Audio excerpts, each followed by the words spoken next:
Gaano mo nga ba kakilala ang iyong ama? Paano mo nga ba pinapakita ang kahalagahan niya? Alam mo nga kaya ang mga paghihirap niya upang maitaguyod lang ang buong pamilya? Karamihan sa kabataan ngayon ay bulag sa katotohanan para sa kani-kanilang mga kagustuhan. Mabilis magtampo at mapagtanim kung minsan, lalo at kung hindi mo sila mapagbibigyan.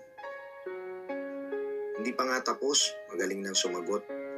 Mas galante pa sa barkada, sa mga magulang ay madamot.